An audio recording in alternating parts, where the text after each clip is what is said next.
Welcome to unDUBBED, where we're unscripted, uncensored, and undeniably data. I'm Fee Crocker. And I'm Sarah Burnett, and today we're exploring something that's reshaping modern careers, the shift from traditional career paths to strategic career loops, and what actually creates value in data roles beyond just collecting more certifications. We're joined by Dr. Genevieve Hayes, a data scientist, actuary, and PhD level statistician who's unlocked the secret to transforming technical skills into real business value. She runs her own consulting firm and helps organizations extract value from data whilst growing their in-house capabilities. Genevieve is also the host of podcast Value-Driven Data Science, a weekly masterclass on turning data skills into serious clout, cash, and career freedom. Her show focuses on creating data solutions that bosses can't ignore, bridging the gap between data geeks and decision makers, and helping data professionals transform from technical executors into successful datapreneurs. So if you've ever felt like you're chasing qualifications without seeing the career impact you expected, or wondering how to position yourself strategically in the rapidly changing landscape, this conversation's for you. But before we dive in, data peeps, you know how this works. Help us get the content algos warmed up. Hit subscribe and share this episode with anyone navigating their own data career journey. Genevieve, welcome to unDUBBED. We're absolutely delighted to have you with us today. It's great to be here, Sarah and Fiona. Yeah, it's awesome. Also really nice to have someone from Australia as well. We always love starting with the person behind the profession. Could you give us a short snapshot of your journey, just the key steps that brought you to where you are today? Okay, so I'm an actuary and statistician turned data scientist turned datapreneur, I guess.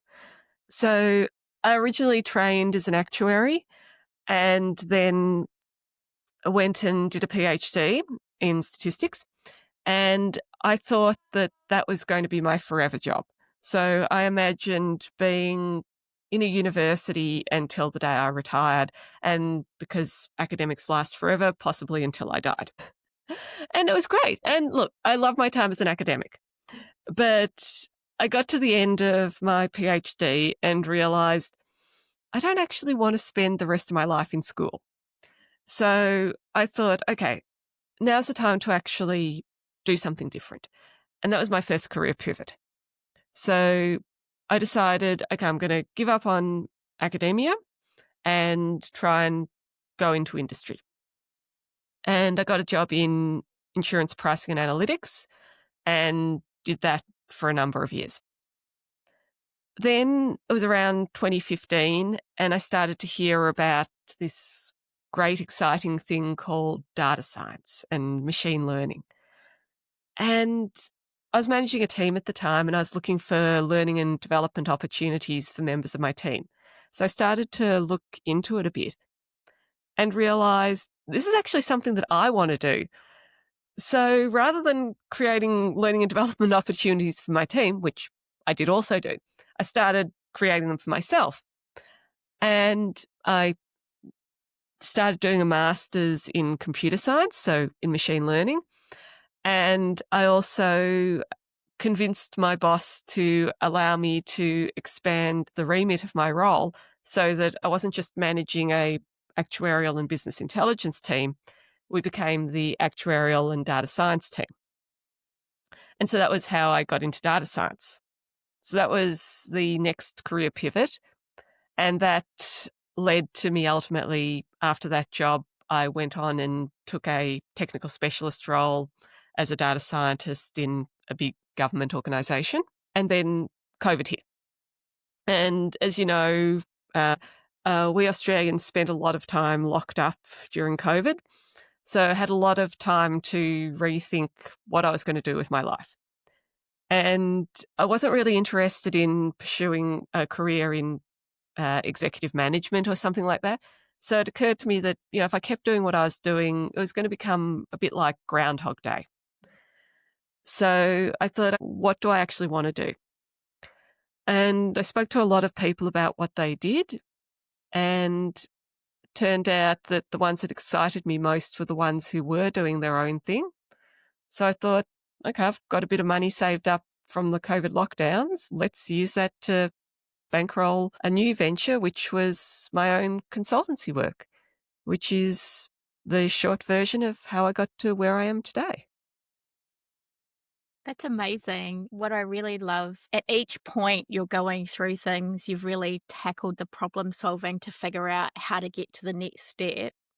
One thing that I just want to bring you back to was how you mentioned that you expanded your role, because I feel like a lot of our listeners often work in corporate environments where they feel like they've got more to give, but they feel that the only opportunity is to go somewhere else. And I really like how you wanted to change your role so that it included data science as well. So can you just pause for a moment and walk us through what that conversation actually looked like with your leaders to get that across the line?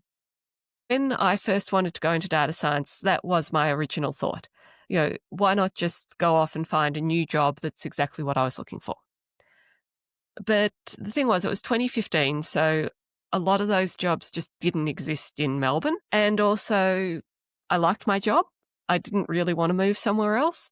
So for me, this seemed like the best fit. And what I could see back then was that this was going to be the way of the future, especially for things like insurance and insurance pricing. My organisation was going through a restructure at that time. They were actually looking at what would the business look like 5 years from now. So they were open to ideas, and I put together a business case. And I said, okay, I see this as the way of the future because of, and listed the reasons. I gave some examples of how it had succeeded in other organisations that I'd researched. And I actually went around and spoke to a lot of people who were doing it at places like the Australian Taxation Office. So I was able to make that business case. And then I said, here are the problems that you as an organisation are facing. Here is how data science could solve those problems. And my team is the best place to do it because we already have these skills. And here's how we can restructure the team so that we can bring in the skills that we don't have. I spoke at a lot of executive meetings and they approved it. So that was how I became the first data science manager in that organisation. Wow, that's really amazing. And I really loved the way that you basically did this whole campaign pitch internally. And like you said, interviewed a lot of external people and then also spoke a lot with stakeholders and the business and so forth. Were there any hurdles along the way that maybe you could give as advice to people that are thinking about doing something similar? Well, it was basically a matter of answering the 3 consultancy questions. Why this? Why now? Why me? And by addressing all 3 of those questions, I was actually able to preemptively overcome any hurdles that I think I would have faced. But I think if you are planning on pitching any services that you have or any ideas that you have, those are the 3 questions that you're going to hit hurdles with if you can't answer. Mm. It's such a big step to make. And I love hearing success stories in this. When the transition was approved and everything, then what did it look like going forward? Because you've already got an established team, I guess getting them on that journey as well. Well, with my team, it was a two-pronged transition. So there was one prong of it was training the existing staff and helping them to move into data science. And the second prong was recruiting new staff. During this period where I was promoting it, we'd recently had one staff member leave, and we actually did have budget to recruit an additional staff member on top of that.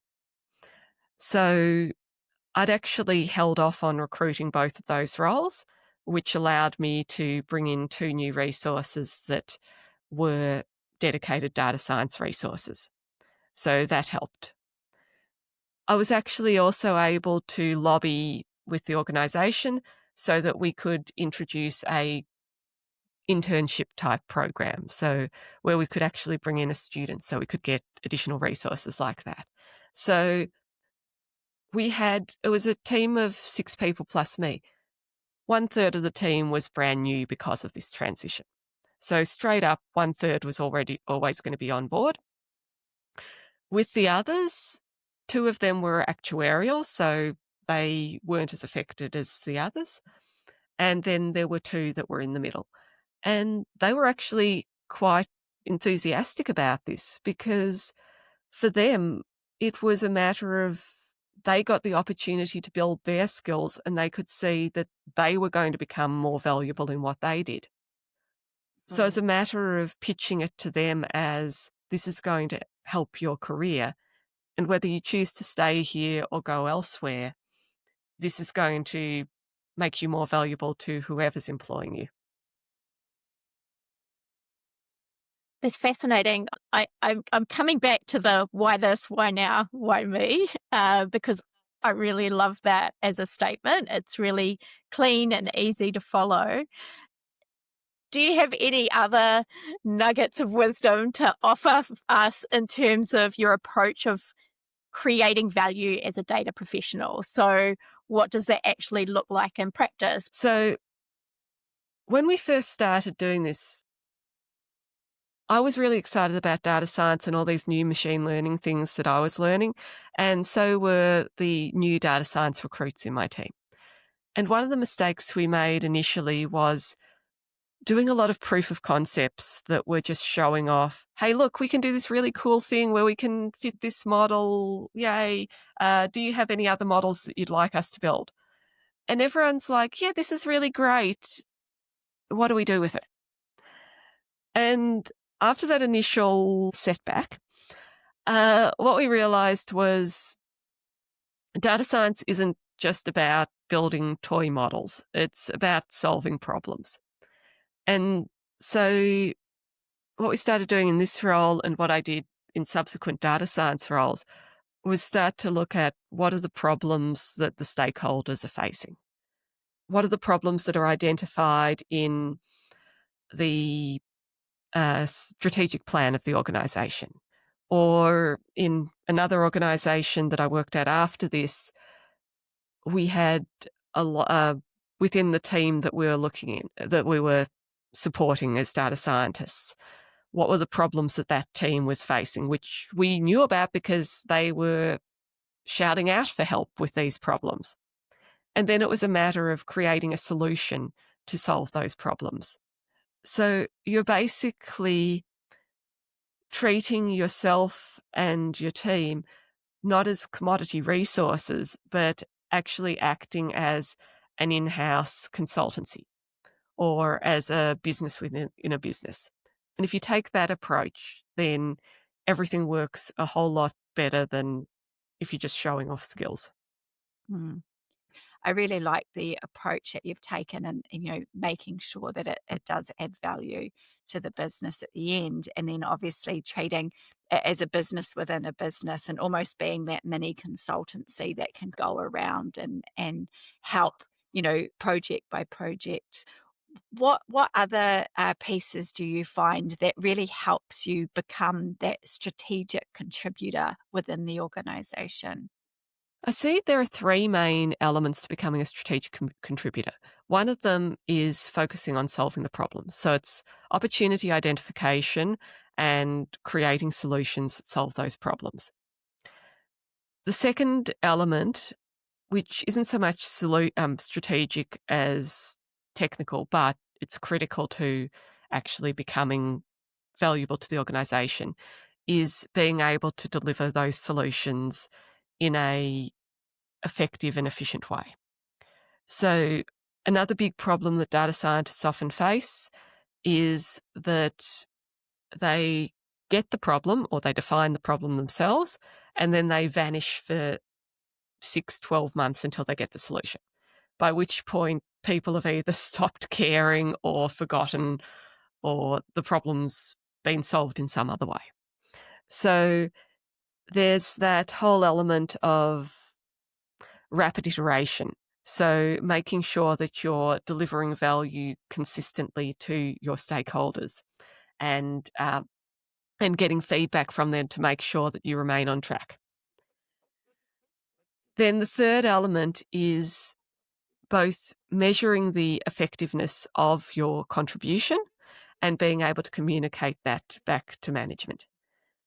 One of the biggest problems you can have as a data scientist or as a data science team is if you're producing something that people recognize as being valuable, but they don't consciously recognize it as being valuable. Sort of like clean water that comes out of our taps. So I think we all recognize that there is a value to having clean drinking water, but no one really thinks about what goes into that at the water authorities. So you don't want to become like a water authority where people value your contribution, but they're not consciously connecting your contribution to the result. So there's that whole element of being able to say to management or senior stakeholders, we produced this solution. This created this value to this organisation, which solved this business problem for you. And by making that unconscious value conscious, then you're creating momentum so that you can get approval for bigger and better projects. It's absolutely one of the things that I think that people who work in data and analytics fail to do repeatedly, which is celebrate the successes and have that moment of pause for reflection on how well did my program actually go? What was the impact? Because often we're obsessed with getting stuck into the next opportunity and actually solving that problem, and also communicating that effectiveness out, because it's a big thing to keep reinforcing the behaviors or reinforcing the successes. Otherwise, it's really easy for data teams to become another line on the spreadsheet in terms of here's their budget, this is how much they cost them. Often the roles are more expensive than other roles as well because of the technical expertise that the staff members actually bring along. So I love that you're bringing up celebrating those wins and doing that reflection and communicating it out there and reinforcing it with the leaders as well. Stepping back into the first step in that process, though, how do you approach identifying opportunities that other people might miss, particularly in emerging fields such as data science? Well, the strategy that I use is start with quick win projects. So you don't want to be pitching some massive $100,000 or $1 million project that's going to take 12 months or 2 years to deliver with a cast of thousands involved. Because if you have no evidence to prove that's going to succeed, you're probably not going to get approval for that to begin with. And if by some miracle you do get approval and it fails, it's going to look really, really bad. What you want to do is, if you see something, a problem, look for a way you can create a quick win solution in less than a month, say. And then look at how that quick win solution performs. If you're seeing early signs of success and traction with that, then that's a sign that you want to keep going down that path and exploring that path sooner. But if that project either fails or turns out to be a non-starter, or people just go, yeah, that's great, and don't really care, then that's probably something you don't want to invest your time in. And this is a case with projects and with anything in your career. Just take early steps, experiment, get the feedback, and then scale what works. Those are some really key skills that is great to evolve. You've also got a skill around seeing what clients actually need versus what they think they want. How have you developed that over time? Well, that was one of those skills that I developed from making the mistake of delivering to clients what they said that they wanted and then discovering that it wasn't what they actually needed. So it was basically an iterative process. The first time when I was early in my career, a client would say to me, I would like this. And I would do it because my background was in insurance pricing. And if someone says to you, okay, we'd like a set of premiums for this particular product, they generally did actually want or need a set of premiums for a particular product. So you didn't have that want-need disparity in insurance pricing. And so I just trusted people initially when I started going into data science. And first time that happened, I thought, okay, it's just the stakeholder that I'm working with. She's just being difficult. But then it happened again a couple of other times. And I'm like, okay, this is probably not just them, it's probably me. So I started looking at, okay, well, what questions could I have asked these people so that things would have gone better? And so I started, every time I'd run into a problem where someone would say they'd want something and they'd need something else, I'd start creating questions to address the problems that I'd ended up facing because I trusted them too much. And then through that, I started coming up with a set of questions. And every time I got through that, what I was delivering to them got closer to what they actually needed. And then I don't think in the discovery phase it's ever possible to fully understand what someone truly needs. So then, because I kept on running into those problems at the end, I started to introduce that iteration process. So talking to them throughout the process and gauging feedback on, we've done this so far. What do you think of it? And that initially just took the form of, regular coffee catch-ups with them. Initially, I think I did it once every week or fortnight. Then I built on that and it became more frequent. And eventually I ended up with a process that delivered results where people were actually happy with what I delivered to them and it met their needs rather than just addressing their initial off the top of their head wants. Mm. And I think that's really important to understand that projects, goals, everything evolves as the process just evolves. And if you think you're going to develop something that's at the beginning is the same as at the end without looking at what the results have been throughout that period, then you're probably not going to deliver to the needs anyway. And it's not that people are being difficult. If you're talking to something like Claude or ChatGPT, you can actually see it in your interactions with these AIs. You'll ask for something, the chatbot will give you exactly what you've asked for, and then you go, hang on, that's not even what I want. What I really want is something. And so you end up with this iterative conversation.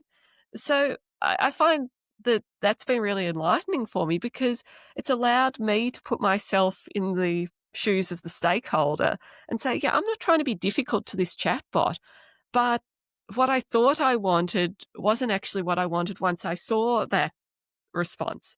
And so, you can take that sort of process and apply it to your work. It really sounds to me like you're a lifelong learner. Not only are you doing your PhDs, your masters, everything, and keep coming back, you do a lot of self-reflection. What's the thing that you're working on for yourself right now that you've realized that you would like to improve to help your career? That was actually one of those things that came out of the conversation that I was having with my mum. So I read a lot of those, I guess you'd call them airport business books. And I'm actually reading Hidden Potential by Adam Grant right now. And one of the things that I was discussing with my mum is how some of the examples in this and in other books that I've read, they tend to focus on two groups of people. They're either people who already have privileges, so they're from, very good backgrounds, have parents who are already successful, went to good schools, things like that, or they're people who won the lottery, the genetic lottery, like they're Olympic level athletes or something like that. And one of the comments my mum said to me was that she always sees herself as being an ordinary person, and nothing is ever done for ordinary people. She's saying, what about people like me in the middle? I want to do well too, but everything's designed for people with, extraordinary privileges or extraordinary luck in their genetics. And so the challenge that I set myself after that conversation is, how can I create a system that can help ordinary data scientists succeed? Not the one that's going to get the job working to design the next ChatGPT, but just your ordinary hardworking data scientist who didn't come from a privileged background, isn't Gregory Hinton or something like that, but that will work for everyone. And I'm really enjoying it because it's creating a system that's a whole lot more robust. And so that's one of the things that I'm working on at the moment. It resonates a lot with me. In my past environments, in the last 3 corporate organizations I worked at, I designed different learning programs specifically to help people transition from being Excel analysts into data visualization specialists, or even data engineers using different forms of tooling and gamification programs as well. So I have a strong belief that people don't need to go to university to be quite skilled in analytics through different ways of learning. So micro-credentialing, for instance. I am actually a strong believer in micro-credentialing. I am one of those people who I chase university degrees as my solution to a lot of things, which is something that you can see in my resume. But I think that I don't believe that that's actually the best approach to succeed in data science.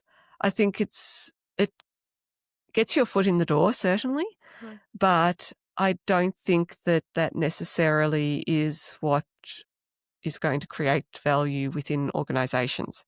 I think if you just keep chasing degree after degree, you're actually going to hit a ceiling because you're letting your credentials speak for you rather than the value that you bring speak for you. 100%. And I think that the interesting thing about micro-credentials to me is with a university degree, there's often fillers that you need to be passing along the way in order to get the overall degree at the end. Whereas with micro-credentialing, you can take a look at a specific subject area and go deep on it and go hard after it. Well, I think the thing I like about micro-credentialing is that you can learn the skills that you need on an as-needs basis. So I think it's good to have a foundational degree. Some of the things that I learned that have really set me up well is just doing first year economics, for example. I think it is really helpful to have an understanding of how the economy works. I think it's really helpful to understand the basics of accounting, things like that, because just having that foundational knowledge is going to make you more effective in everything you do. And the same goes for things like coding, statistics, stuff like that. So I think there is a place to get your initial qualifications. But I don't think you should just keep spending the whole of your career going after qualification after qualification. I think once you've covered off all those foundational skills, you are actually better off then seeking out problems to solve within a business and then looking at what can you do with the skills that you have, and then what skills do you need in addition to those skills in order to solve those problems at hand. And that's where micro-credentialing, I think, becomes very useful, because you can say, well, I'm, for example, dealing with a computer vision problem. I don't know anything about computer vision. Can I go and do a 1 semester long micro-credential and learn those skills and then apply them to that particular problem? And I think that works very well. So, I think that's better than doing a full-blown $50,000 master's just because you want to solve one problem. I mean, that's getting a bazooka to swat a fly type thing. And for our listeners, What's some practical steps that you would recommend in terms of finding these micro credentials? Well, you can just start with MOOCs. When I was starting to learn about data science, one of the first things I knew was that my coding wasn't that great. So I just took a 12-hour online course on how to program in Python. And that just gave me foundational skills that I could then use and build on. Just a Google search or a search on platforms like Udemy, Udacity, Coursera, things like that are enough to find those. And you can probably do it for free, and that'll just get you up and running. Or just look for YouTube videos on the topic. Yeah, we live in an incredible age where there's so much information that's available. I know certainly from some of the things that we have to do for running DubDub, for instance, even around the web development side, it's like, oh, I'd really like to have a button that subscribes people from my blog onto my YouTube. How do I go about that? And, within 10 minutes of prompting and trying a few things, ChatGPT's helped me find what the code is to actually go and develop that. And it's incredible the speed and pace at which we can apply just a general wonder and actually make it a reality these days. Now, whenever I get stuck with anything technical with my website, I just put it into Claude or Perplexity and ask for instructions. And I'll actually say, yeah, I'm using this particular piece of software. What do I need to do? And it'll come back with, click on this button and then click on that button. And it might have some problems with it, but I'll usually have it solved within the afternoon. For sure. So on that vein, in the AI space, how should data professionals be thinking about positioning themselves for opportunities that perhaps don't even exist yet? Well, I think one of the things that you should do is look for early signs of success. So if we look at something like ChatGPT and this generative AI, when ChatGPT was first released, there were early signs of success with that right from day one. So, and if you compare it with other internet chatbots, the ones before ChatGPT, some of those were epic fails. You had them becoming, racist, sexist monsters within 3 days, and people took pleasure in trying to corrupt these chatbots. And that was what I initially thought was going to happen with ChatGPT. I was just waiting for ChatGPT to start spouting terrible things and get taken down. So when after about 2 weeks, ChatGPT didn't get taken down for being a horrible artificial intelligence, that was when I started to look at it, because it's like, okay, they've actually overcome what was always the hurdle to getting any of those chatbots up and running in the past. And even though people were just doing stupid things with it, like, write me a poem about insurance in the vein of Dr. Seuss, it was getting traction right from that beginning. So you look for those small signs of success in something, and those are things that have a high potential to start growing into something bigger down the line. And then just start looking at, what are some quick win projects I can do with this to test this further? And then what can I do to build on those?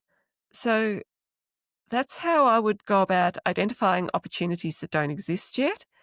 And then look at, with regard to how to position yourself, what you want to do is, once you start to see those early signs of success, you want to start looking at what are the problems that technology or whatever it is can solve, and how can you take that and position yourself as the best solution to these future anticipated problems.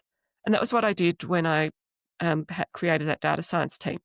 I could see that data science was showing those early signs of success, and this was something that my organisation was going to need probably within the next 5 years. If I didn't do it, they would have ended up creating that role anyway, and then advertising it and throwing it out to the world to apply for. What I did was I positioned myself so that I was the best answer to that problem. And by showing how this could be used, by getting some foundational skills in data science, which I did by taking MOOCs at that time. No one from outside that organisation could beat me with regard to knowledge of the organisation. So when they created that role, rather than advertising it, they looked to me. And that's what you want to do. Position yourself as the best solution to an anticipated future problem. Mm. You know, the thing that is overwhelming when I hear you talk is just the immense amount of curiosity that you have and this real thirst for knowledge. It really shines through and you know, just listening to you talk, which is amazing to hear. Uh, we keep hearing about careers becoming more like loops rather than linear progressions, especially with what you've spoken about with AI and changing the landscape. What are you observing in this space? I think regardless of what you do, there's always going to be an evolution of your role. And even if you are something as fundamental as an accountant, an organisation is always going to need accountants. But what an accountant does now is very different from what an accountant did 100 years ago. Mm. And so whether your role has changed to the point of changing names and becoming something completely different, or it's just evolved from being an accountant as it was back in the paper and pen days to being an accountant now with accounting software like Xero and things like that. You're always going to have to keep up with the latest trends in your organisation and your career. And those are the loops. Sometimes those loops have different names. Sometimes those loops are just the next stage of evolution of your career path. Yeah, interesting. I think you're right. There is always an evolution of your role. I think one thing that's struck me later in my career to where I have been previously perhaps job hopping a little bit more was the importance of establishing myself and grounding in myself and having those relationship networks within the Mm. organization to help me to be successful and to embed things more. What role do you think that communication and translation between technical and business stakeholders plays in someone's career advancement? Well, that was how I got my first management job. So I came out of academia. I'd finished my PhD and I hadn't had years of experience doing those technical roles that people would have been doing in that same time that I was doing my PhD. And I was in this awkward position where I didn't have that experience in an industry job, but I didn't want to go into an entry-level role because I was in my mid-20s by then and I'd already been leading a lecture theatre. I was a full-blown lecturer by that point. And I actually managed to get a management job because I was able to say my whole career as a lecturer was about taking highly technical concepts and translating them into simple language so that people who previously hadn't come across those concepts could understand. So I was able to draw that parallel between teaching a class of students and communicating to a room full of executives. And I was then able to demonstrate that within my job interview. And that allowed me to leapfrog over several levels and become a manager quite early in my career. And from then on, every job I've had has hinged on that ability to take technical concepts and translate them into language that a non-technical audience can understand. Yeah, and that's shone straight through as you've been talking with us today as you've been processing what our questions have been. I can see how you break everything down into simple, easy to digest steps for people, and communicate that through. So I think it's a really good demonstration of exactly what you're saying. What advice would you give to our listeners if they're considering a major career pivot? Well, it's what I've said before, just try it in a small way. Mm. So if you're thinking about, I don't know, going into data science, for example, when I went into data science, I hadn't left my career. I could have gone back to actuarial if that had failed because I hadn't left that job. By expanding the reach of my team into actuarial and data science team, I was able to test that out. So look for ways that you can test out your new pivot in a way that allows you to still back out if it turns out to be a disaster. It's sort of like if you're thinking about moving to a different country, you don't just sell your house and move to a different country. You could rent an Airbnb in that country for a month and see whether you like it. Come up with your equivalent of renting an Airbnb.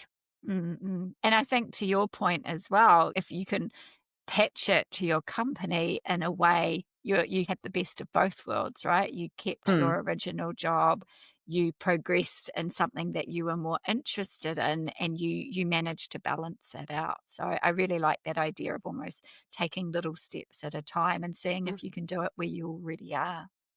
And you want to get the experience in whatever you want to move into in the job you're currently in. One of the things that everyone will look at when they're looking at your resume is, do you have actual on-the-job experience in whatever it is that the job is? It trumps any credentials every day. You only look at people who might have qualifications but no experience if there's no one who has the relevant experience. So get it on the job if you can. Switching gears a little bit, just still in the data career space though, what do you see as the biggest career development mistakes that people make in the data space? Focusing too much on technical skills. So most people who are already in the data space already have most of the technical skills that they need.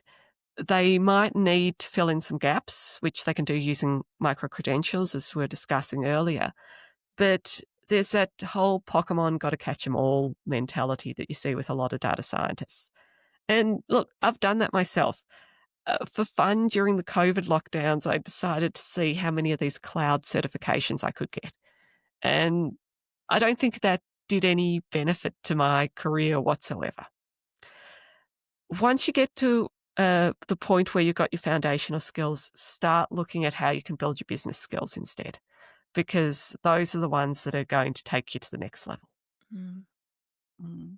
I think it's shining through now more than ever, just around those soft skills as well. As you know, technical skills seem to be very front of mind, and a lot of AI supporting those technical skills. I think the bigger gap is really in those soft skills and being able to talk business when required, rather than talking technical all the time. Yeah, well, the technical skills are the ones that the AI can automate.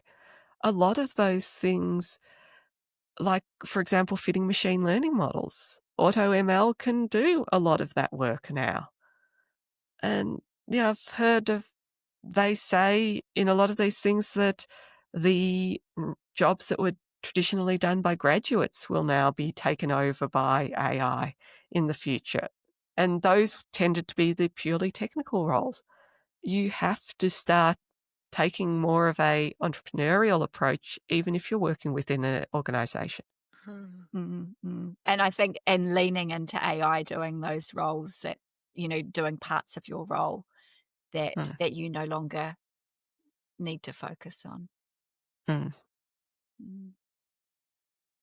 Well, what an interesting conversation this has been, and we could just go on for hours and hours, but we do have a hard stop. So let's move into the rapid fire round. Genevieve, quick fire questions, starting out with, what's one myth about career advancement in data that needs busting? Getting more credentials is going to accelerate your career trajectory. Nice. Complete this sentence. The most valuable data professionals are the ones who Understand the business problems. I love that. One piece of advice for someone feeling stuck in their current role? Go and have more conversations with people.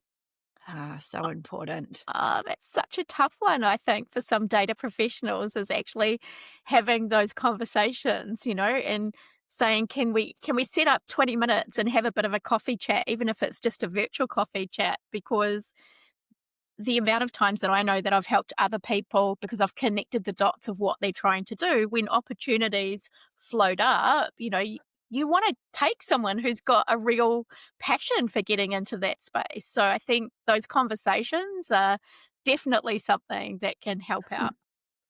And if you're feeling nervous about approaching people about conversations, don't do it formally in the form of meetings. Just have conversations when you bump into them in the corridor or in the lunchroom or something like that, because that takes a lot of the pressure off, because you're not formally sitting down with them. You're just talking while you're waiting for your food to cook or something.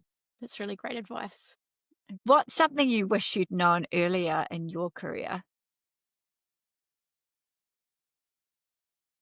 People care more about the value that you bring rather than anything that's written on your resume. Wow, Genevieve, this has been such an insightful conversation about rethinking how we approach careers in the data space. But before we wrap up, what's the one thing you really want our audience to take away from this discussion? I think everyone has it in them to be valuable as a data scientist.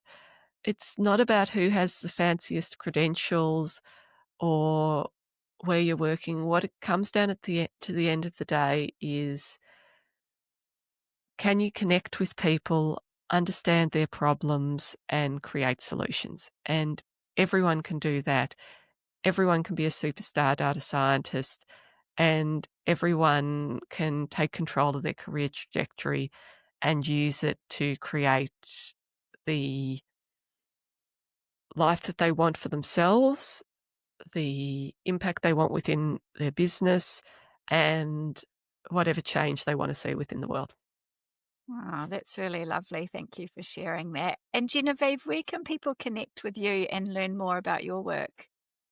The easiest place to find me is on LinkedIn, and also I have a website, genevievehayes.com. The shift from qualification collecting to strategic value creation really does feel like a career game changer. Thank you so much for sharing these brilliant insights with us today. If you've enjoyed today's episode, please like, subscribe, and share this with anyone ready to move beyond certification treadmill to a real career impact. And until next time, this has been unDUBBED, where we're unscripted, uncensored, and undeniably data. Thanks for joining us.